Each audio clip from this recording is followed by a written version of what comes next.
kembali di Sekolah Minggu GKT Trinity. Sudah siap untuk memulai ibadah sekolah minggunya? Jika sudah siap, mari kita berdoa. Ya Bapa, kami berterima kasih kepadamu karena Kau memberikan kami kesempatan untuk beribadah. Walaupun kami masih beribadah secara online, tolong Kau berkati ibadah kami dari awal, pertengahan hingga pada akhir. Inilah menjadi doa kami ya Bapa, dan namamu kami berdoa. Amin. Ya adik-adik, mari kita memuji Tuhan dari lagu Dalam Yesus Kita Bersaudara.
Kami semangat, mari kita angkat lagi satu pujian, Kasihnya Seperti Sungai.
Saatnya kita akan mendengarkan cerita firman Tuhan. Sebelum itu mari kita angkat satu pujian, firman Tuhan ada di hatiku.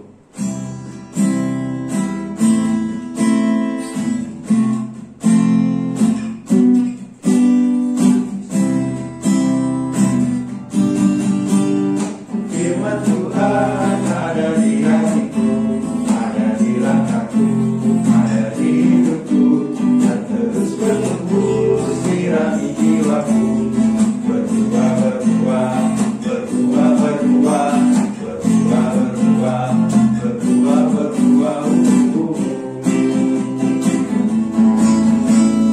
Firman Tuhan ada di hatiku, ada di langkahku, ada di hidupku, dan terus bertumbuh sirami jiwaku. Berbuah, berbuah, berbuah, berbuah, berbuah, berbuah, berbuah, berbuah.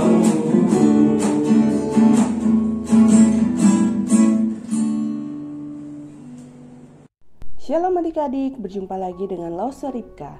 Nah adik-adik, kita akan sama-sama mendengarkan firman Tuhan, tetapi terlebih dahulu mari ikuti Lause berdoa. Mari kita satu di dalam doa. Bapa yang baik, kami mengucap syukur buat kasih setia Tuhan di dalam hidup kami. Terima kasih Engkau menyertai kami sampai dengan hari ini. Terima kasih untuk setiap rahmat berkat yang boleh Tuhan nyatakan di dalam kehidupan kami hari lepas ke sehari. Tuhan, kami bersyukur hari ini kami bisa mengikuti sekolah minggu. Kami memuji memuliakan nama Tuhan. Biarlah puji-pujian kami hanya untuk hormat kemuliaan nama-Mu.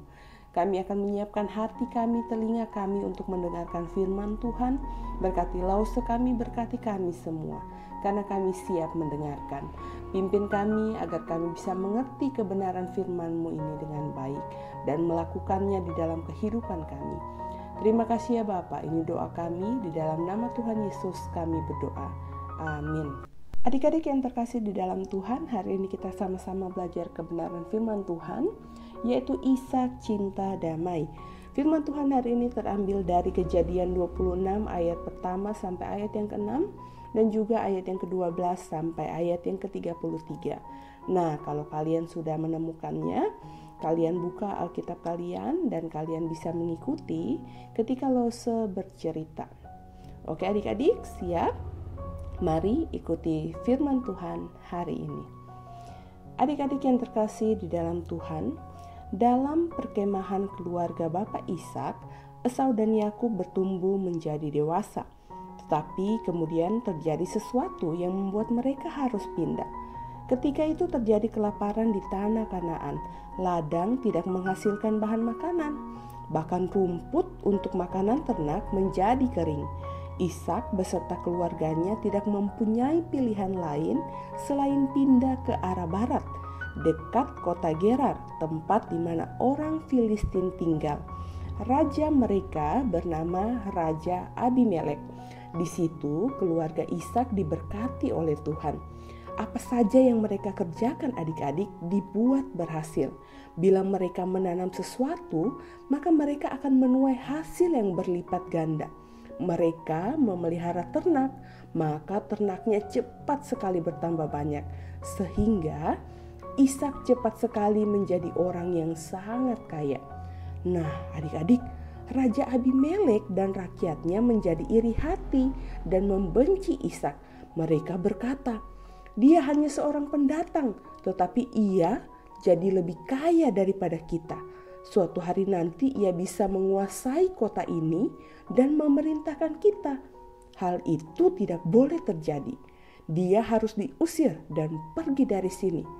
Raja Abimelek adik-adik juga tidak senang pada Ishak, meskipun Ishak tidak pernah mengganggu orang Filistin. Raja Abimelek sendirilah yang kemudian mengusir Ishak. Apakah Ishak melawan orang Filistin adik-adik? Tentu tidak. Ishak hanya menyerahkannya kepada Tuhan. Kemudian ia menuruti apa yang dikatakan Abimelek. Ia keluar dari daerah itu dan pergi ke daerah lain di lembah Gerar dan tinggal di situ. Ishak mendirikan kemah di situ dan berladang memelihara ternaknya. Abraham juga pernah tinggal di situ dan menggali beberapa sumur adik-adik. Tetapi sumur-sumur itu sudah ditutup dengan tanah oleh orang Filistin. Maka hamba-hamba Ishak harus menggalinya kembali. Dari salah satu sumur mereka mendapatkan mata air yang cukup besar sehingga air berlimpah-limpah. Mereka sangat gembira karena sekarang mereka mempunyai cukup air untuk minum dan untuk memelihara ternak mereka. Hamba-hamba Raja Abimelek adik-adik mendengar hal tersebut dan ingin memiliki sumur itu juga. Sehingga mereka datang dan berkata kepada hamba-hamba Ishak, mata air ini kepunyaan kami karena berada di daerah kami. Ishak mendengar perbantahan itu dan menjadi sangat sedih. Ia berkata, sumur itu akan kuberi nama Esek, artinya perbantahan, karena mereka sudah bertengkar dengan hamba-hambaku. Ishak tahu adik-adik bahwa Tuhan itu cinta damai dan tidak menginginkan hamba-hamba Ishak untuk bertengkar. Karena itu Ishak dan keluarganya pergi mencari tempat lain untuk menggali sebuah sumur lagi di sana, dan mereka mendapatkan mata air yang baik juga. Mereka bersukacita dan berkata, "Kita sudah mendapatkan pengganti sumur Esek."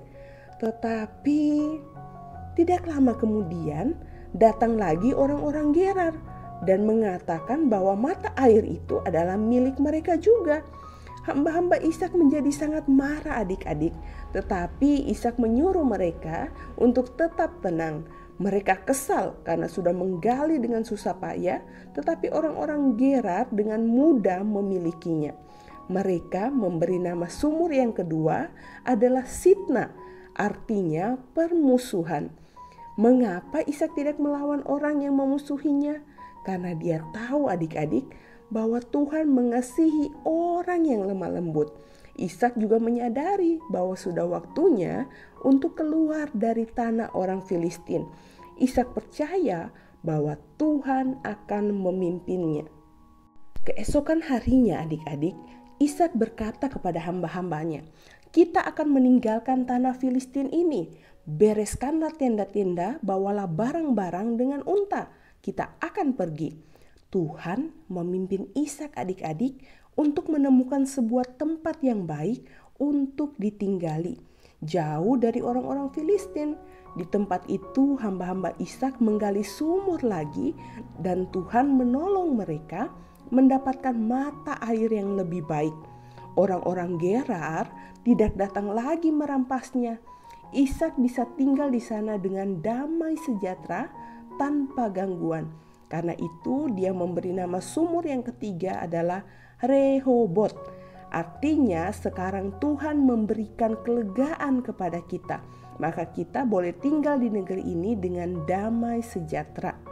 Kemudian Ishak sekeluarga pindah sekali lagi. Pada waktu itu mereka datang ke tempat yang baru. Mereka mendirikan kemah-kemah. Pada malam itu Tuhan berfirman kepada Ishak, katanya, "Akulah Allah ayahmu Abraham. Jangan takut karena aku menyertaimu. Aku akan memberkati engkau dan aku akan memberikan banyak anak cucu kepadamu." Setelah mendengar suara Tuhan adik-adik, Ishak mendirikan mezbah di mana ia berdoa dan menyembah Tuhan. Pada suatu hari, Raja Abimelek bersama panglima perangnya datang mengunjungi Ishak. Dengan heran Ishak bertanya, "Mengapa raja datang kepadaku? Bukankah raja membenci aku dan sudah mengusir aku keluar dari negerimu?" Lalu raja menjawab, "Kami tahu bahwa engkau diberkati Tuhan. Karena itu kami datang ke sini untuk mengadakan perjanjian persahabatan denganmu. Kami tidak akan berbuat jahat kepadamu lagi, karena engkau tidak berbuat jahat kepada kami." Ishak menyambutnya dengan gembira adik-adik. Sekarang mereka telah berdamai. Mereka berjanji untuk bersahabat dan tidak saling mengganggu. Mereka membuat perjanjian itu di hadapan Allah. Kemudian Ishak mengadakan pesta perjamuan untuk orang Filistin dan keesokan harinya mereka pulang dengan damai. Nah adik-adik, sesudah Raja Abimelek kembali ke negeri Filistin, datanglah hamba-hamba Ishak dengan kabar baik. "Kami sudah menggali sumur baru dan mendapatkan air yang baik," kata mereka. Ishak senang dan ia berterima kasih kepada Tuhan. Tuhan sudah memberinya air dan lebih dari itu memperdamaikan dia dengan musuhnya. Dengan senang hati Ishak memberi nama sumur itu Sheba, karena di tempat itu dilaksanakan perjanjian perdamaian. Nah adik-adik, demikianlah Ishak. Dia telah berhasil menggali 4 sumur dengan bantuan hamba-hambanya. Nah adik-adik yang terkasih di dalam Tuhan, Bapak Ishak telah menunjukkan bagaimana hidup dalam damai. Itu berarti tidak bertengkar, melainkan percaya bahwa Tuhan akan menolong kita. Hal ini juga mengarahkan kita untuk berbicara dengan lemah lembut kepada orang-orang yang memusuhi kita. Sebagaimana Ishak berbicara dengan lemah lembut kepada Raja Abimelek. Biarlah adik-adik kita mengingat apa yang telah kita pelajari hari ini. Kita harus hidup dalam damai, baik itu di sekolah, di rumah, dan dengan teman-teman kita. Kita telah belajar untuk hidup damai dan bukan bertengkar. Kita dapat menjadi yang terdahulu untuk meminta maaf dan berbaikan kembali, sehingga semua orang akan menjadi senang dan memperoleh hasil yang baik. Ingat adik-adik, iblis terus mencoba untuk membujuk kita supaya bertengkar dan menyusahkan orang lain. Tetapi Tuhan Allah adalah sumber damai sejahtera. Jangan memberikan telinga kepada iblis, tetapi mintalah daripada Tuhan supaya kamu dapat menjadi pembawa damai. Amin ya adik-adik. Nah, sebelum saya tutup di dalam doa, mari sama-sama kita buka di dalam 1 Tesalonika 5 ayat 13b. Ini akan menjadi ayat hafalan kita. 1 Tesalonika 5 ayat 13b. Hiduplah selalu dalam damai seorang dengan yang lain. Sekali lagi ya. Hiduplah selalu dalam damai seorang dengan yang lain. Amin adik-adik, kita berdoa ya. Tuhan Yesus, terima kasih untuk firman-Mu hari ini, mengingatkan dan mengajarkan kepada kami sebagaimana Bapak Ishak untuk bisa hidup damai dengan orang-orang yang ada di sekitar kami, terutama orang-orang yang tidak suka dengan kami. Ajar kami untuk bisa berbicara dengan lemah lembut, ajar kami untuk bisa hidup damai dengan semua orang, sekalipun dengan orang-orang yang tidak menyukai kami. Terima kasih ya Bapa, tolong kami menjadi pembawa damai di rumah kami, di sekolah, di masyarakat, dimanapun kami berada. Terima kasih ya Bapa, dalam nama Tuhan Yesus kami berdoa. Amin. Nah adik-adik, sampai di sini dulu sekolah minggu kita hari ini. Sampai jumpa minggu depan ya. Tuhan Yesus memberkati.